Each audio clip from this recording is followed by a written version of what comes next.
Sud Radio, les vraies voix qui font bouger la France, 19h-20h, les vraies voix de l'emploi. Jérôme Laverny. De retour dans les vraies voies de l'emploi avec Jérôme Laverny. Nous sommes toujours avec nos amis. En tout cas, Ludivine Carrette est avec nous, responsable recrutement du groupe Trenois de Caen. Et puis Walid Atroubi est toujours avec nous, directeur France du cabinet ACE. Et puis on va parler de cette jolie école qu'on aime beaucoup avec Ismaël Meynaud. Merci d'être avec nous, directeur général de l'EPMT, l'école de Paris des métiers de la table. Racontez-nous cette belle histoire de cette jolie école. Alors déjà, on a 100 ans de moins que 1878, on est né en 1978. Oui. On est plus modeste. On a fêté nos 40 ans récemment. Et du coup, c'est une école qui est dans les métiers de l'hôtellerie-restauration, de l'alimentation, donc du CAP jusqu'au Bac+5. Et la spécificité de cette école, c'est qu'on est à 100% quasiment en apprentissage.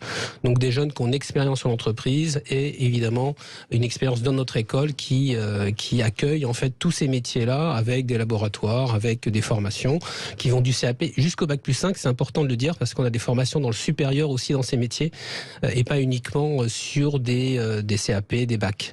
Ce qui est important notamment pour les jeunes qui veulent se lancer vers cet apprentissage puisqu'ils peuvent faire des parcours assez longs. Est-ce que ça veut dire qu'on rentre chez vous en sachant exactement ce qu'on va faire comme métier, ou alors on peut évoluer jusqu'au Bac+5 en changeant un peu de... Alors il y a des passerelles, oui. Mais en fait, quand on fait une étude sur la motivation de ces jeunes, en général, ils ont une expérience autour de chez eux. C'est un rêve d'enfant. Souvent, en fait, dans ces métiers, on est vraiment sur un rêve d'enfant. On a quelque chose qui nous dit qu'à un moment donné. D'ailleurs, on a des reconvertis, entre parenthèses, qui viennent nous voir, nous disent, moi, j'ai toujours voulu faire ça toute ma vie. Et en fait, je me réveille un matin et j'ai envie d'aller au boulot avec un peu de pêche. Quand vous dites reconverti, c'est quel âge ? Vous pouvez venir si vous voulez, il n'y a pas de souci. Jusqu'à 70 ans, jusqu'à 80 ans. Je vous laisse. Là, je l'aurais mal pris à votre place, Cécile. Là, ça s'appelle un scud. Hein. Mais non, mais après Jérôme Laverny qui caresse dans le sens du poil. Ismaël Meynaud, on annule. Sécurité. Non, vous avez eu des chocolats. Non, ce que je dis, c'est qu'on peut vraiment de 7 à 77 ans. Il n'y a pas de souci. Parce que quand on parle d'apprentissage, et voilà, on parle toujours de jeunesse, c'est important de le dire aussi qu'on peut refaire des écoles même après un premier ou même voire deuxième métier. Oui, en fait, alors l'essentiel, c'est quand même ces 80% de personnes qui sont entre infra-bac ou bac. Bien sûr. On a aussi des jeunes qui ont un bac qui viennent après parce qu'ils se rendent compte, en fait, ils ont une discussion avec leurs parents, ils se disent, en fait, j'ai toujours voulu être serveur, cuisinier, vous savez, ces métiers de passion. Et donc, ils reviennent nous voir et dans notre école, on fait ce qu'on appelle des mises à niveau qui permet à de nombreux jeunes qui sont passionnés de revenir nous voir. Après, on a des personnes qui sont en reconversion. J'entendais à l'instant que certaines personnes allaient vers les métiers d'autres métiers que nos métiers, mais on a aussi beaucoup de personnes qui viennent vers nos métiers parce que effectivement, c'est des métiers encore une fois de passion qui sont très motivants pour se lever le matin, quoi. Même si c'est des métiers qui sont exigeants, qui restent exigeants. Oh, c'est vrai que c'est des métiers très exigeants. Est-ce que le premier défaut de ce métier, c'est de travailler quand les autres prennent des loisirs? Alors ça, c'est une des choses qu'on dit souvent de façon importante, mais je le dis aussi dans les séances d'information quand je vois beaucoup mon public, c'est-à-dire que je leur dis, vous travaillez, vous êtes au service des autres de façon noble. Donc évidemment, on va travailler les jours où les autres sont en congé, on va travailler le soir.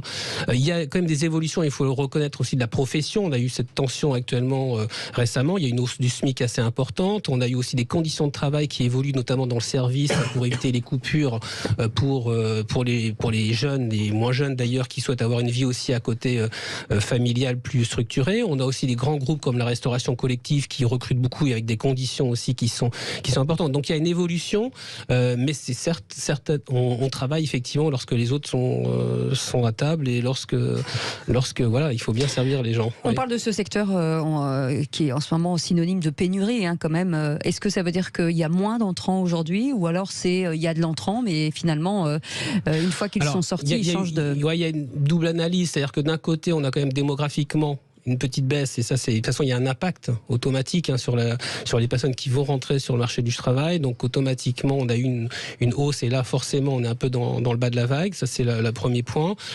Ensuite, il y a effectivement l'effet Covid qui a fait que certaines personnes sont sorties un petit peu de la tête du guidon et se sont dit, tiens, il y a peut-être d'autres conditions. Ils veulent changer en fait leur mode de vie.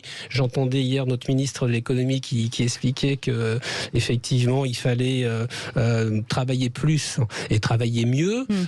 Donc travailler plus, ce sont les entreprises, celles qui nous écoutent, celles qui embauchent, qui mettent en place un certain nombre de choses pour permettre toujours d'attirer. On a évidemment le salaire qui est important, les conditions de travail, je vous en ai parlé tout à l'heure.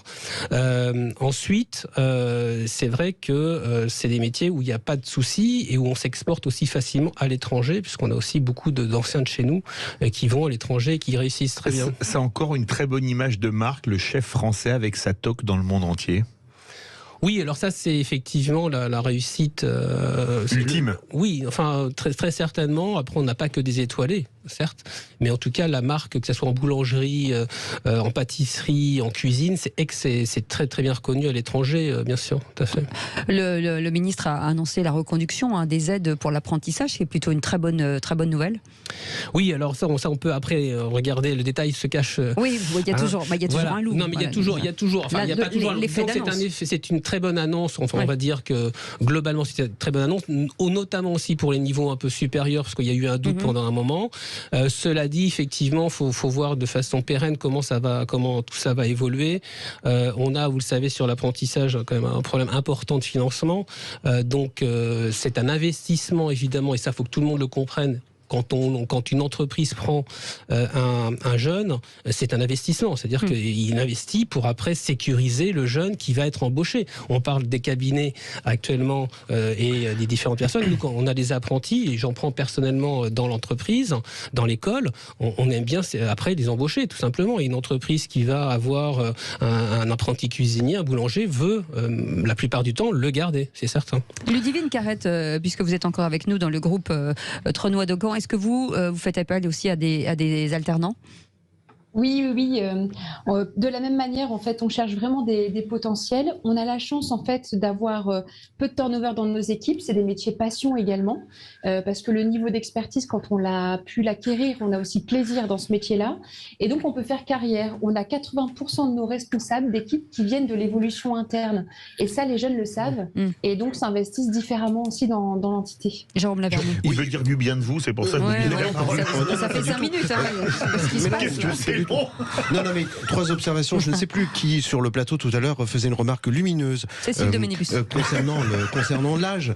Mais en réalité, l'idée, c'est peut-être d'appeler, comme on l'a fait avant la pause des vacances, la ministre Carole Grandjean, que nous avions reçue, pour que ces aides soient étendues au-delà de 29 ans, parce qu'on ne peut pas parler de reconversion, et a fortiori des retraites très très prochainement, sans envisager la reconversion possible pour les gens au-delà de 29 ans. Alors, une petite question à Ludivine Carrette, très brièvement. Est-ce qu'un ancien serveur est potentiellement un très bon candidat dans vos équipes en tant que conseiller de vente, et pourquoi pas de consultant en recrutement chez Ace ? Alors, pour moi, en effet, ce serait un très bon candidat. Dans la restauration, c'est l'un des secteurs dans lesquels on recrute le plus. Pourquoi ? Parce qu'en effet, en plus, nous, on ne travaille pas le week-end. Donc, on a de vrais avantages. Et ça reste des passionnés, en général, qui ont le plaisir et le sens du service. Et du coup, qui s'épanouissent bien dans un métier comme le nôtre. Walid Troubi ?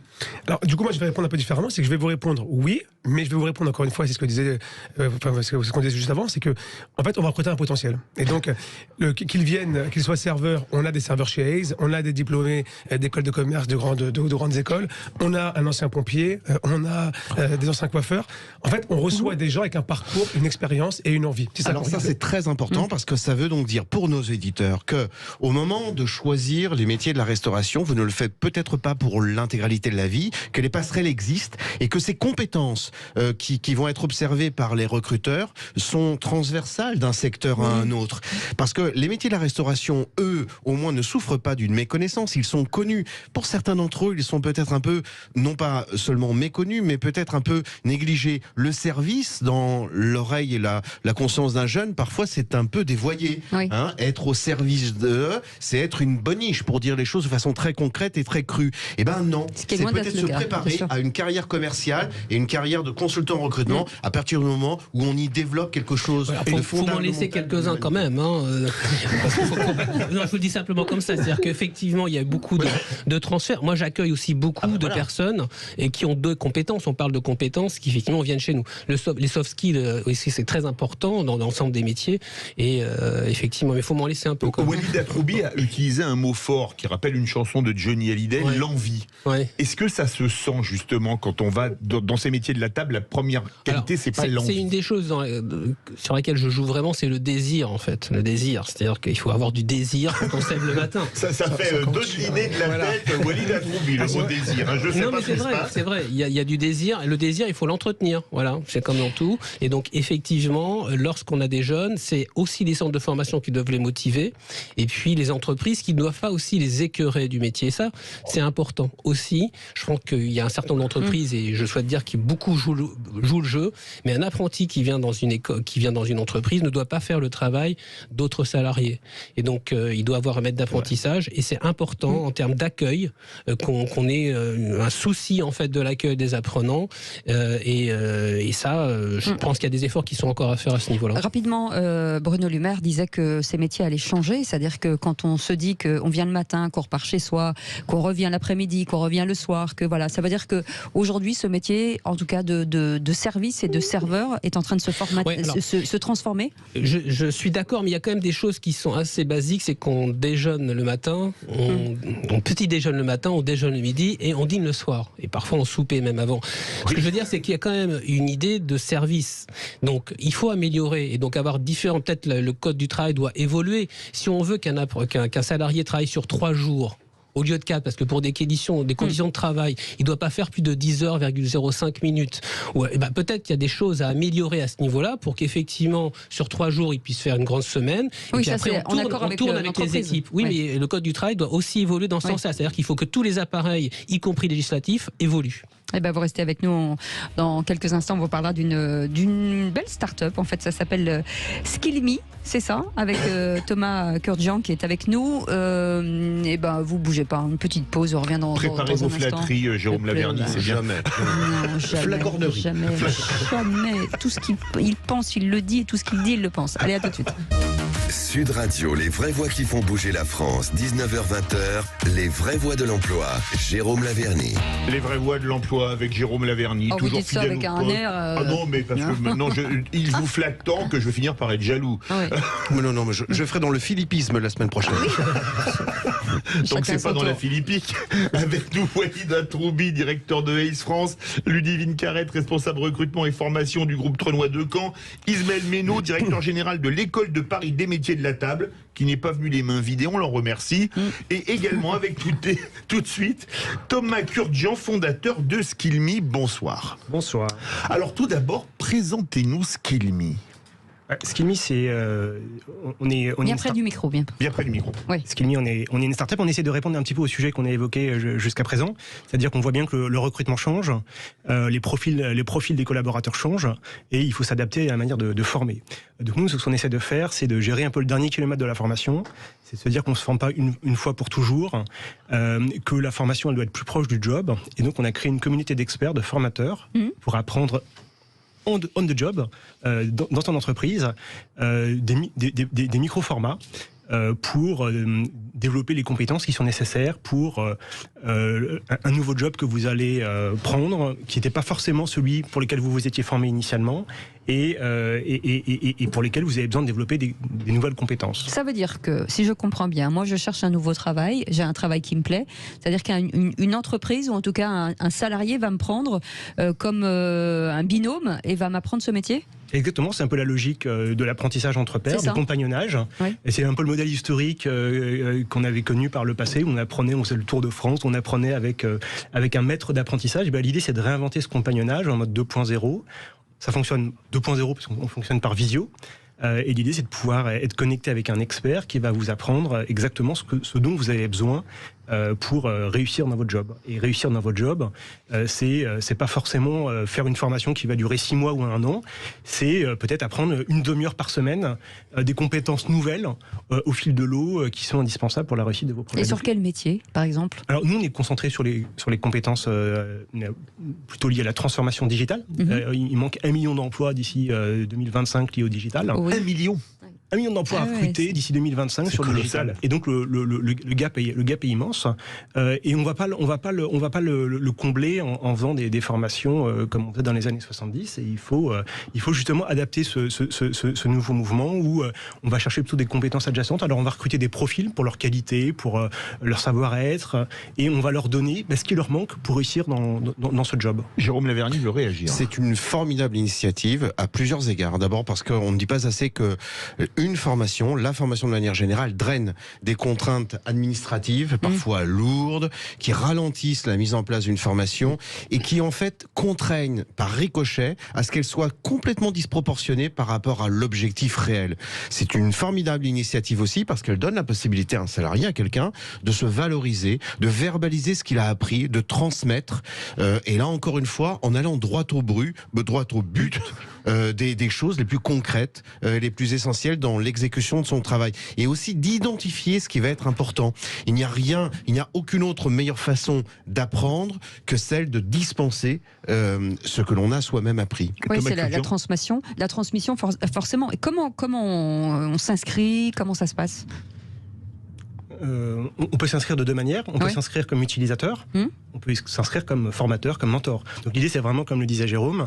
Donc on rentre sur votre plateforme, par exemple, on arrive sur votre plateforme, on s'inscrit en tant que, en disant, moi j'ai envie d'apprendre, c'est payant, c'est quoi? Il faut remplir un dossier, comment ça se passe? On s'inscrit, l'inscription est gratuite, et on paye à l'usage. Donc en fonction de la durée dont vous avez besoin, qui dépend du projet ou du logiciel que vous voulez utiliser. Je voulais vous poser une question. Oui, allez-y. Ce qui veut donc dire qu'une entreprise peut recourir à Skillme, mettre en place un Skillme interne, je ne sais pas si ça existe, permettant à tous les salariés de pouvoir échanger sans faire de mail et surtout, sans faire de réunions très longues. L'idée, c'est d'avoir des formats hyper courts et de répondre un petit peu à la fuite des cerveaux intérieurs, c'est-à-dire que vous avez des compétences qui ne sont pas forcément valorisées. Et tout à l'heure, on parlait un peu de redonner l'envie dans le job. Une manière de redonner l'envie, chez les DRH qu'on voit, c'est aussi de donner des moyens de partager des savoir-faire, des méthodologies, pour être reconnu, pas uniquement pour sa fiche de poste, on ne sait pas trop ce que ça veut dire, aujourd'hui les fiches de poste elles bougent beaucoup, mais c'est d'être reconnu parce que j'ai un super savoir-faire, j'ai une super expertise que j'ai pu partager à des collègues. Mais la question que je voulais poser, c'est, vous êtes vraiment 100% numérique, on avait Ismaël Meynaud qui disait qu'à 70 ans on pouvait se recycler dans les métiers de la table, on aura l'avis de Walid Atroubi et de Ludivine Carrette. Est-ce que quelque part aujourd'hui, désolé, je vais utiliser un anglicisme, mais on n'utilise plus que celui-là, dans votre métier, c'est pas que ce qu'on appelle des digital natives, c'est-à-dire des gens qui sont nés à l'époque du numérique et que donc les plus de 40 ans, allez, voire même 35, sont pas compatibles?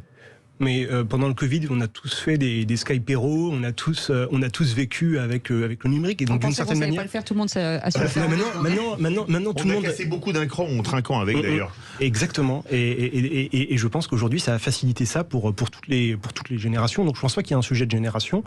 Je pense que c'est un sujet peut-être pour le coup d'état d'esprit, mais je pense que le Covid a cassé cette barrière-là. Walid Atroubi, justement, sur cette gestion de la transmission de savoir et d'expertise, est-ce que c'est quelque chose, vous, dans ces cabinets de recrutement, en tout cas chez vous, vous dites que les gens qui se sont reformés sur des métiers, à apprendre d'autres métiers, même en gardant le leur, ça apporte vraiment des valeurs ajoutées à chaque fois. C'est-à-dire que plus vous êtes formé, plus vous élargissez votre spectre, mieux c'est. Écoutez, le modèle qu'on vient me présenter, je ne le connaissais pas. Donc, j'écoute avec beaucoup d'intérêt et je me dis que ça peut être une piste effectivement à développer même pour nous. Attention le micro. Que ça peut être une piste même pour nous à développer en interne. Après, de toute façon, ce qui est clair, c'est que dès lors où une personne a le besoin ou en tout cas décide de se reformer, ça veut dire qu'elle a déjà fait un cheminement. Et ce qui est forcément intéressant pour nous, parce que ça veut dire qu'elle a une capacité de résilience ou en tout cas une capacité de changement qui est intéressante. Donc, dans tous les cas, pour nous, c'est une valeur ajoutée. On parlait tout à l'heure de soft skills, ça va nous intéresser parce que ça démontre quelque chose déjà dès le départ. Donc, oui, on a beaucoup de personnes qui sont en reconversion. Ce sont des profils qui nous intéressent parce qu'encore une fois, je le disais, ça montre cette envie de changer et d'adaptation aussi. Et donc, ça en dit long aussi sur le profil de la personne, parce que en 45 minutes, en 1 heure ou en 1h30 d'entretien, de toute façon, vous n'êtes pas capable de pouvoir juger le profil de quelqu'un. Dans la filière de table, par exemple, avec vous, est-ce qu'on peut finalement se reformer combien de fois? Aujourd'hui, dans différents métiers, on peut avoir combien de métiers, même dans la même filière? Oui, alors il y a 2 grands secteurs qui sont le métier de l'hôtellerie et de l'alimentation. Alimentation, boulangerie, pâtisserie, chocolaterie, l'hôtellerie-restauration, du CAP jusqu'au bac plus 5. Alors il y a des passerelles, il y a des poursuites de formation. Donc on peut commencer avec un CAP, on peut commencer même en prépa apprentissage. Là, c'est un système qui permet à des jeunes qui sont déscolarisés de commencer un apprentissage. Et on peut aller vers le service. Alors il y a quand même des filières service, sommellerie qui sont quand même, il faut une base. Après en cuisine, ça peut être tout à fait différent en termes de diplôme. Et parfois il y a des passerelles de la pâtisserie à la cuisine, parce que quand vous allez à la pâtisserie, vous revenez avec vos petits paquets, les éclairs, c'est de la pâtisserie. Quand vous allez dans un grand restaurant, votre dessert à l'assiette, le beau dessert qu'on vous propose, c'est un dessert de cuisinier. Mais il y a quand même des passerelles qui sont possibles entre les deux. Dans certains étoilés, c'est des pâtissiers carrément qui font les... Oui, alors il y a aussi des étoilés, mais voilà, il y a aussi un certain nombre de diplômes comme ça. Ensuite, ces compétences-là, on l'a vu, peuvent effectivement être utilisées. On est dans la rigueur, on est dans effectivement le service à la personne, on est aussi dans une certaine respect aussi. Le respect, je pense que c'est important aussi dans nos métiers, de la hiérarchie, même si tout est un peu maintenant part un peu dans tous les sens, mais en tout cas il y a quand même cette notion-là qui est très importante. Donc ces métiers-là, en tout cas, sont exportables. Et on n'a pas évoqué aussi la nécessité importante de pouvoir maîtriser les langues. Je crois que c'est important, y compris dans les différents métiers. La première langue, la deuxième langue, la troisième langue, on est dans une école où on enseigne le mandarin, le japonais, l'allemand, l'anglais, l'espagnol. Donc toutes ces langues, c'est important aussi. L'anglais indispensable, on est d'accord. Quelle est la deuxième langue aujourd'hui la plus indispensable, selon vous, en tout cas dans les métiers, dans vos métiers à vous, dans votre filière? Alors, je crois que ça peut être, on peut raisonner en termes de localité, c'est-à-dire qu'on va avoir aussi au niveau de la frontière, c'est à côté de l'Allemagne, ça sera plutôt gérer l'allemand. Vous avez ces secteurs-là, mais l'anglais, certes. Après, ça dépend aussi de la population. Le Covid aussi a fermé les frontières de certaines populations, notamment russes. Donc, il y avait aussi le russe, le chinois, le mandarin est assez enseigné. Je pense que c'est vraiment l'espagnol aussi qui est important, qui est beaucoup demandé. Ça dépend, je dirais, en fait, déjà maîtriser 3 langues, c'est déjà énorme. Déjà une, c'est bien, mais 3 langues, c'est encore mieux. Ouais. Pour poser la question autrement, est-ce que vous avez la sensation dans certains diplômes qu'il y a des matières, des disciplines ou des contenus dont on pourrait largement se passer et qui ont été mis un petit peu pour combler un petit peu le temps de parcours de la formation d'une année scolaire, par exemple? Ouais, alors je vais faire un peu, je vais être un peu académique, mais disons que nous, l'apprentissage, c'est quand même avant tout dans le code du travail, formation initiale. Et donc, ce qu'on doit donner aux jeunes, et c'est un message aussi que je donne aux parents, c'est qu'on les forme sur un métier. Ils ont besoin effectivement d'être formés sur un métier. D'ailleurs, ils l'apprennent dans l'entreprise, mais avant tout aussi, ils doivent aussi monter en compétences. Et s'il y a effectivement 25% de nos jeunes qui chaque année vont en poursuite de formation, c'est qu'ils ont de la culture générale, ils ont des mathématiques. On pourrait dire effectivement que tout cela n'est pas nécessaire, mais il y a de la transversalité dans tout cela. Et la culture générale, notamment, ça sert quand on est dans un restaurant, dans un palace par exemple, et avoir un client et savoir effectivement répondre avec un peu de culture, c'est toujours intéressant. Oui, on pourrait effectivement compresser. Moi, je trouve que c'est bien. On a des référentiels qui sont quand même assez bien faits, même si ça pourrait évoluer plus rapidement en fonction de ce qui se passe dans la digitalisation et des nouveaux besoins qui naissent. En fait, on se rend compte que finalement, tout le monde était très compatible ici. Ludivine Carrette, on vous a pas entendu sur ce module. Quand vous entendez les formations, justement, 2.0, vous pratiquez ça, vous, chez Trenois de Caen? Alors oui, on a créé des modules en interne de e-learning. Parce que c'est essentiel, on est quand même maintenant dans toute la France. Après, on a 2 formateurs qui sont à temps plein pour former l'ensemble des équipes. Le lien, il est quand même essentiel aussi. On n'apprend pas de la même manière en échangeant. Et puis après, comme personne ne vient d'une formation quincaillerie chez nous, forcément, on a appris avec ses collègues. Donc, il y a beaucoup de pédagogie naturelle. On a plaisir à échanger. C'est un métier d'expertise, de passion, c'est ce que je disais. Donc, on a plaisir aussi à transmettre en fonction de notre niveau d'expertise en interne. Et puis, je pensais à toutes les valeurs que vous indiquiez tout à l'heure. Chez nous, l'univers du bâtiment, pareil, on a la chance de pouvoir miser sur de l'humain parce que c'est surtout un métier avec beaucoup d'authenticité, le métier du bâtiment. Il y a beaucoup de simplicité aussi dans les rapports et finalement, c'est l'essentiel. Et après, bien sûr, la capacité d'apprentissage, ça, c'est à chacun sa limite. Mais en tout cas, le niveau d'expertise, si on peut se passionner par ce métier-là et qu'on a des valeurs fortes humaines, on prendra plaisir dans un métier comme le nôtre. Alors, Skillme, c'est pas simplement que de la formation à distance, c'est aussi un partage à mi-chemin entre le télétravail et la fête. Mais la véritable conclusion, c'est que Rémi André est battu à plat de couture. Il n'y a eu dans cette émission que de bonnes nouvelles. Voilà, en tout cas, on va remercier nos invités. Walid Atroubi, qui était avec nous, directeur de France Cabinet ACE. Merci d'avoir été avec nous. Ludivine Carrette, responsable recrutement du groupe Trenois Descamps. Merci beaucoup, Ismaël Menot. D'abord pour les chocolats aussi, mais d'être venu à Sud Radio pour l'école EP et MT, école de Paris des métiers de la table. Et merci beaucoup Thomas Gurdjian d'avoir été avec nous pour cette belle start-up. Allez voir sur le site internet Skillme. Merci beaucoup, Jérôme Laverny. J'aime beaucoup cette idée. Oui. En tout cas, on vous souhaite une belle année. Merci d'avoir démarré cette année avec nous. Dans un instant, notre ami Yvan Cujus. Qui reçoit Mathias Malzieu et Daria Nelson. Qu'on embrasse bien fort. Tout de suite, et on se retrouve nous demain. Voilà, c'est ça. À partir de 17h, passez une belle soirée. Salut, à demain.